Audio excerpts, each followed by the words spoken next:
Good afternoon. I am Liza Holland, and I'm a member of the Nonpartisan League of Women Voters, and I will be serving as moderator for this forum for candidates for the office of coroner. The League of Women Voters in Lexington is the sponsor today, and the forum will be available later by going to the League website, and we will also be promoting on social media. We have two candidates for this election. They are Gary Ginn and Larry Owens. We are following the League of Women Voters policies and procedures for this forum. In order to give candidates a fair chance to be heard, we have randomly drawn at random.org for the order of opening remarks and questions, and then a second time for the order of closing remarks.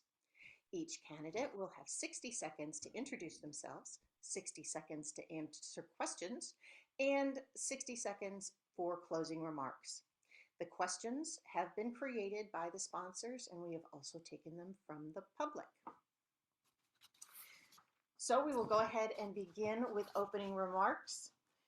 The candidates will go in the order of the first random drawing. So, Mr. Owens, we will hear from you first. Well, thank you. I'd like to thank the League of Women Voters for the opportunity to appear in this forum. I'd just like to say that time has come for a change at the coroner's office. Through the last number of years, my opponent has demonstrated a complete lack of respect for the citizens of Lexington, including being terminated from the University of Kentucky Body Bequeathal Program for abandoning over 250 cremains of individuals that had donated their body to science, and up to the latest of one of his employees totally and utterly disrespecting a family and doing a notification. I don't know what's happened. That's not the way that I was trained to do it, to do a notification. And time has come for a change. Thank you so very much. Mr. Ginn. Thank you to the League of Voters for inviting me to this forum. I started working in my local funeral home in the coroner's office before I graduated Trimble County High School in 1975. I'm a licensed funeral director and embalmer, graduated in '79 from the Kentucky School of Mortuary Science. I was the first formal class to receive training from the Department of Criminal Justice in 1981 and received my basic training certificate in 1981, and it's number 82. I've achieved the highest rank in the Coroners Association as Advanced and Master Coroner, and I'm also a current board member and past president. I have received educational certificates from the University of Tennessee, have done a surface removal as well as a burial removal of human remains. I am a certified death investigator through the American Board of Medical Legal Death Investigators, and I have now made it where my deputies must be a certified member in order to continue in their jobs here at the coroner's office. Thank you so much, Mr. Ginn. I appreciate it. You will actually take the first question first, since you were second in the draw. And you'll be able to continue your comments. Why are you running for the office of coroner? Well, again, this has been my life for 47 years. I have done nothing else other than work for deceased individuals and their families through many different resources and many different jobs. I think that I still have the best abilities to be able to continue to be your coroner. I have the best education, and I have the most experience. I think experience counts in a lot of places, especially when you're working in the coroner's office. I have a great working relationship with the Lexington Fire, along with the State Medical Examiners Program.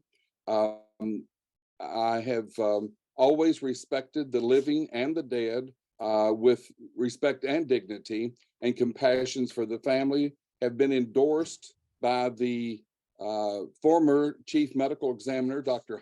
John Hunsaker, and I have been endorsed in all 6 of my elections by every local funeral home and mortuary crematory in Fayette County, and that's been for all 6 elections. Thank you so very much. Mr. Owens, why are you running for the office of coroner? I'm running to restore faith, respect, and confidence in the coroner's office. My background is many years in public service. I started in high school working for a funeral home ambulance service, my local city fire department, and actually 2 local radio stations. Opportunity was afforded to me in high school. I worked as deputy coroner for many years for 3 different coroner offices. Worked for in law enforcement, and I'm also currently a paramedic with a 911 EMS service. I believe, and I've had 51 years in public service, and I wish to continue and bring the level of respect up. I'm also a minister. That happened just recently. And I believe I can use all my experience and training to be respectful to and be respectful for the beliefs of others. Thank you so very much. You'll actually take the next question. If you were elected, what would you change or improve upon in the coroner's office? The very first day one, I would go over with my staff the proper way to do a death notification in detail, explain that you serve the public, you are a public servant, and you will, as a requirement of you working here, you will respect the family that you are talking with. You're just delivering the worst news possible when you knock on that door. And I've been there, done that.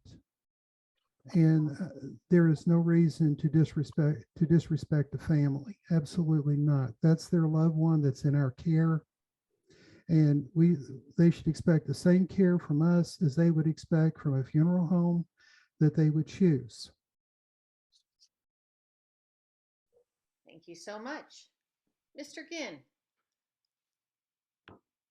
if in the event that you're elected, what would you change or improve upon in the coroner's office? Well, I think I've continued to build a legacy from learning from Mr. Chester Hager, who taught me many different values in the coroner's office, along with Dr. Dennis Penn. This building was created after Chester retired. Dr. Hull and Dr. Penn and myself have now occupied it as the coroner. I've changed a lot of things throughout the years as far as I think it's my job to help my deputies be able to be the most advanced and have the best equipment to be able to provide them with our public with the best service. So we have just recently gotten some more equipment that will help us out in our morgue facility. I would continue the legacy that I'm standing on with those folks, as well as what I'm building. And in the future, we've kind of grown out of this building. So I'm approaching hesitantly about a new facility or a facility that is existing that would better serve our public. Mr. Ginn, you'll go ahead and take this question first. In the event of discovering a death by violence, what do you do? When we discover death by violence, there's a large group of individuals. I work great with our Lexington Police and Fire, with our robbery homicide unit, and with our forensics division, as well as the state medical examiners program. All of those folks will be involved. On the scene will be fire, police, my office, and we will document many different things involved with that, as well as the forensics unit. I've worked with these folks for 20 years. They've come and gone. I've been with them. We know how to work together. We have a great working relationship. It will end up that we will transport the individual to the state medical examiners, most usually in Frankfurt, sometimes Louisville, for an autopsy. We will do our job to the best of our ability, so whoever committed that crime will be adjudicated and they will be prosecuted in court, and hopefully we will get a conviction. Thank you so much. Speaking of my thing. All right, Mr. Owens, can you give us your thoughts on if you discovered a death by violence, how you would approach it? Well, at the risk of repeating what Mr. Ginn's answer, because it's pretty standard that we are in charge. We take in charge of the body. We work closely with fire, who usually makes the initial determination and notifies all responding agencies like ourselves and the police. We work closely with the police to collect whatever evidence is necessary, document the scene, and as he said, the body is removed by our office, transported to the medical examiner's facility for autopsy as part of a death investigation or violence investigation to determine the cause, and manner. And then at such a time, the body is brought back to our facility and released to the funeral home of the family's choice. Thank you so much. Mr. Owens, you'll go ahead and take this question first. What would you like for the public to know about the coroner's office? First, I'd like the public to know that the coroner is an elected position, just like mayor, council, judges. The public does have a choice in who they elect. I'd like for them to know that the coroner's office is there to help the public and to work with the outside agencies to potentially find a solution to the problems that Lexington has currently with our youth violence, drugs, gangs. Those problems can be mitigated with a group effort. And that's what I'd like to know, is that I will work with all the outside agencies closely to find a solution to this. Thank you so much. Mr. Ginn, what would you like the public to know about the coroner's office? Well, the coroner has a lot of responsibilities, but they are defined by law, but it takes a lot more requirements than just the statutes. Working long hours, having difficult conversations with surviving family members. It involves maintaining a great working relationship with our partners. That's, like I've already mentioned, the fire, the police, but I'll go further into hospitals, hospice, doctor's office, and many different parts of city government. So it's important for the coroner to be 100% accurate 100% of the time in order to go into court and be able to testify with truth.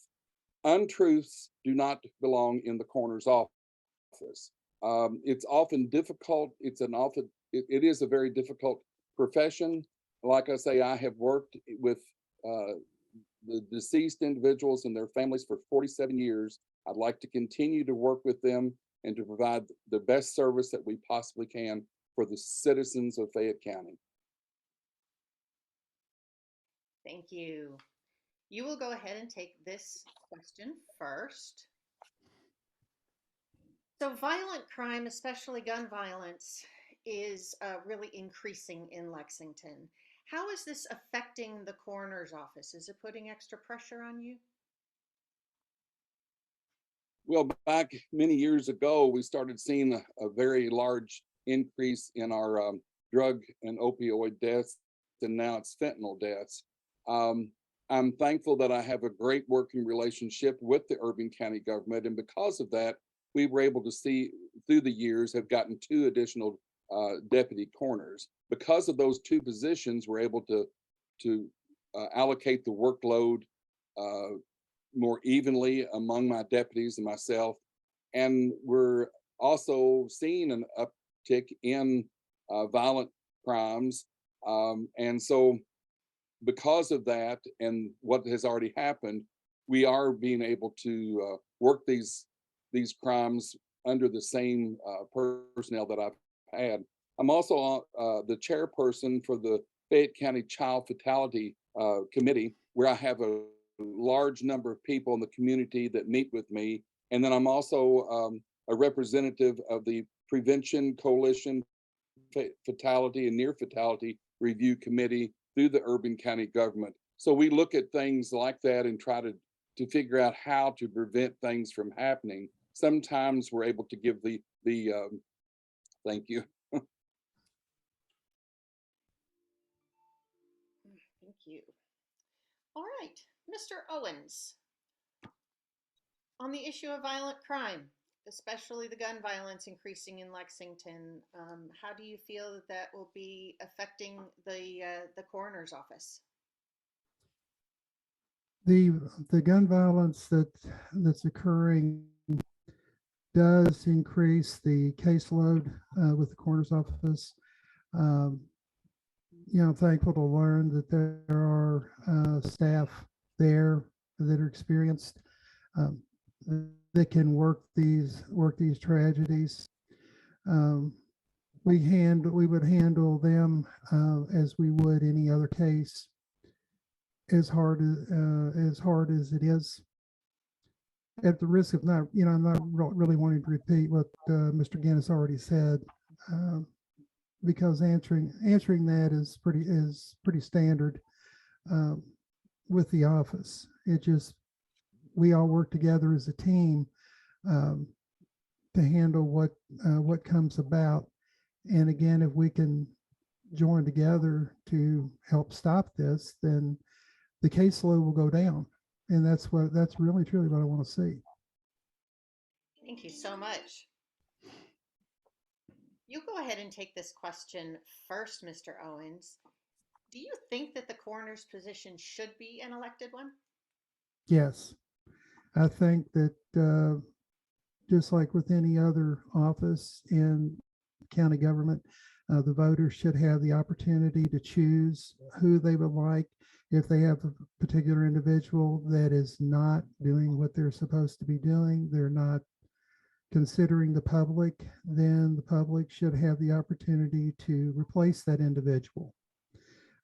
No, I don't believe that any political office, no matter what it is, whether it's Senate, Congress, council has term limits, sheriff, coroner, I think they all should have term limits. You should not use a political office as a career. That's not what our founders envisioned. And my opponent has been there for 20 years, over 20 years. Thank you so much. Mr. Ginn, what's your opinion on the coroner's office being an elected position? I do believe that it should be elected, just as it has been for many, many years. I do get that question quite often, and people wonder why it's partisan. And of course, we really don't have a party affiliation because, we do, but it probably should be nonpartisan the way I look at it. But once again, when you've got a lot of different individuals that are counting on you, like I've got the endorsement from all of the funeral homes, mortuaries, and crematories, they all have an opinion, and that counts. I've got the endorsement from Dr. John Hunsaker, who was the retired associate chief medical examiner. So, and then I've got firefighters, police officers that are rooting me on to elect me. So yes, I do think that it should be an elected position. So when we go to court, just like judges are elected, we can look at them and we know that we put them there. The judge knows that that the people have put me in my position. So there's also a respect thing as well, is what I believe. Thank you so much. You'll take this question first. And this is coming from our question solicited from the public. Do you believe that there's a potential conflict of interest for a coroner to be affiliated with a funeral home? If not, why? And if yes, how would you resolve a conflict? So I am a licensed funeral director and embalmer, and I have never been affiliated with a local funeral home, mortuary, or crematory since I've been coroner, and I ran on that slate when I first took office. And to date, I have not been affiliated. I am very close friends with all of them because we do run the same affiliation as being as far as our occupation. So there are many funeral homes in Kentucky that have the coroner's office in them. This is a difficult situation simply because most of the counties don't have the monies to put in the coroner's office. But I think as we see more funeral directors getting out of the coroner's job and other people going into it, I think that the counties will be forced into creating separate standalone coroner's office, just as I have here.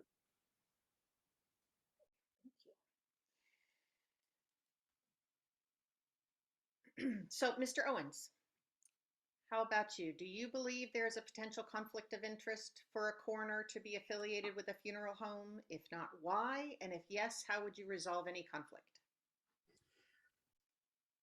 I am not affiliated in any way with any funeral home, nor have I been since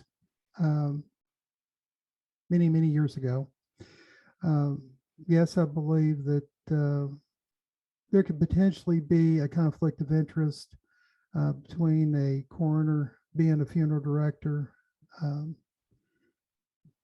just for the sake of the situation.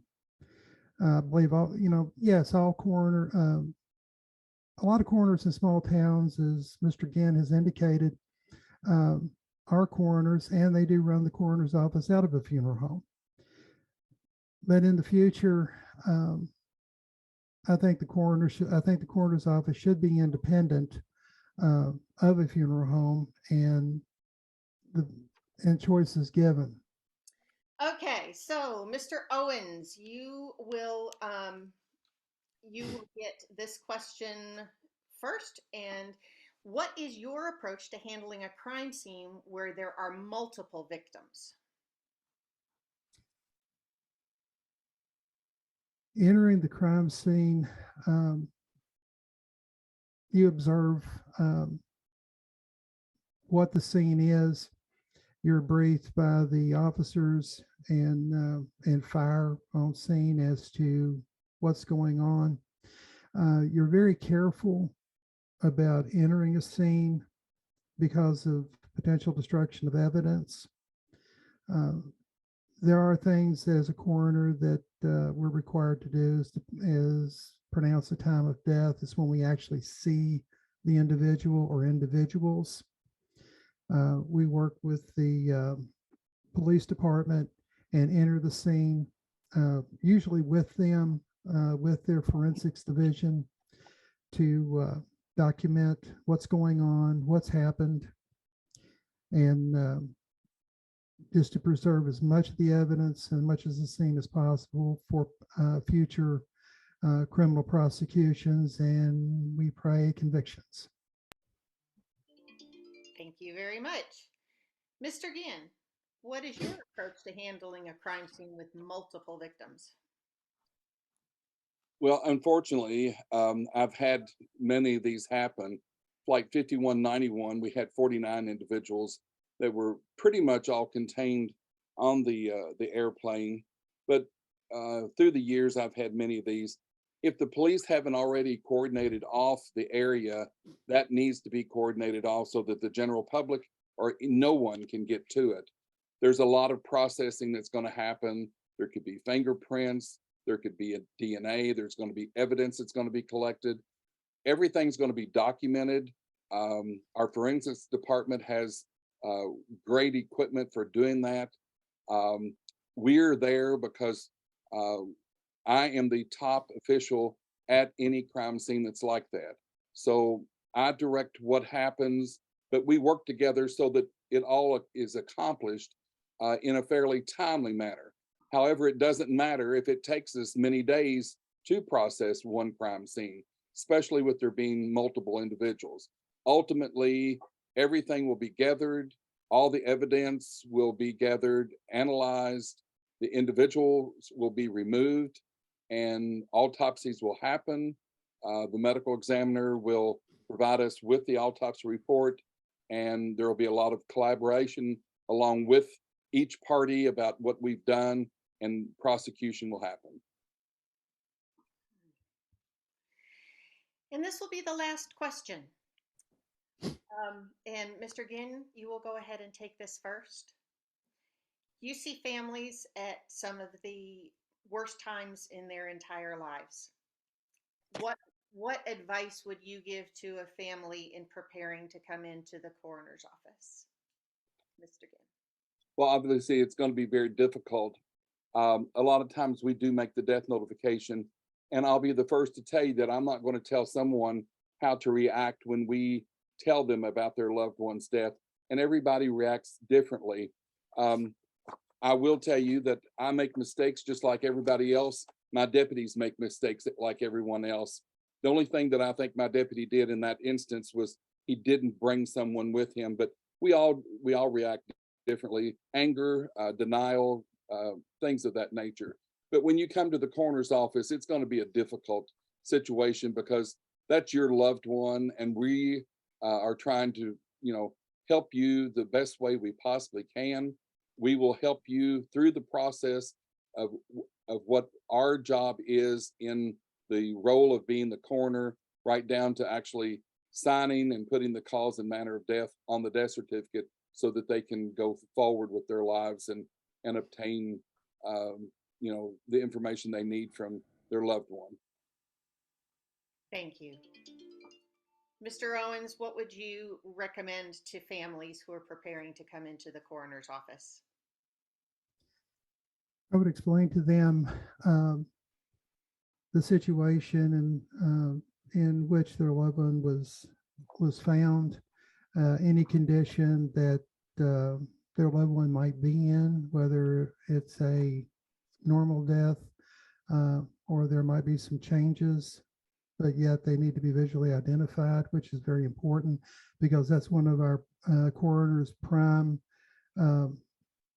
jobs that we're entrusted with, is to determine the identity of the deceased and the cause and manner of death.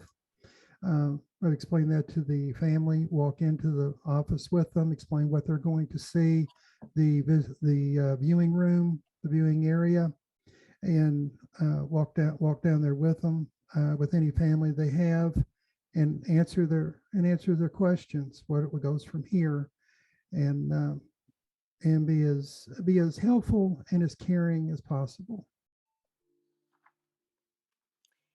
Thank you so very much. And thank you again for all of these great answers to questions.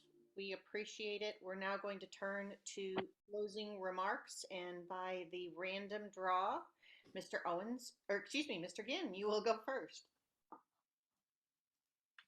Well, I think through your questions, which have been great, I think the people know why I want to continue to be their coroner. I'm going to use part of this as somewhat of a rebuttal. I'm thankful to know that Mr. Owens has become a minister, but I don't think he's practicing what he's preaching. He continues to tell untruths about me, one of which, the most he said today, is I was terminated from University of Kentucky. That is not true. I am in the retirement status. University of Kentucky offered me other positions when that happened. My chairman did not fund the program, so I wasn't able to take care of my obligations of the program. Another thing, when you Google me on the internet, there was a lawsuit that was brought against me by one of my employees. She took this all the way to the Court of Appeals, and I'll read in the Court of Appeals that I have here, there were no genuine issues of material facts relating to the existence of sexual hostile working environment. So I was vindicated on that. As well as Mr. Owens took me before ethics committee in one of our, and there was no ethical violations there. So Mr. Owens likes to spread rumors and lies. I'm sorry about that, and I have never called him to the mat until this election. I want the lies to stop, and I want the public to vote for me because I'm very truthful. I'm upfront with the public, and I'm going to tell you the way it is. Sometimes it's hurtful, but I have to tell you the way it is when we're talking about your loved one. I don't pull any punches.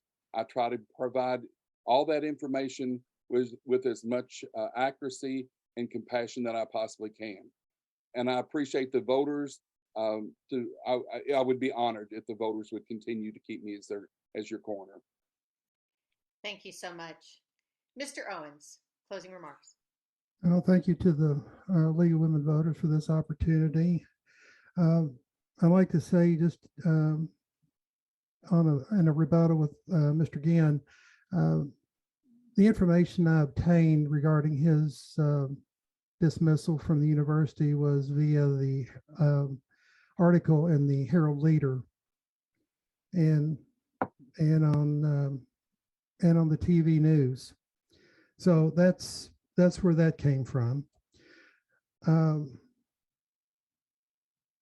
And as far as ethics violation, I see that Mr. Ginn is seated in the coroner's office, which conducting campaign activities inside urban county government property is a direct violation of the ethics of the urban county.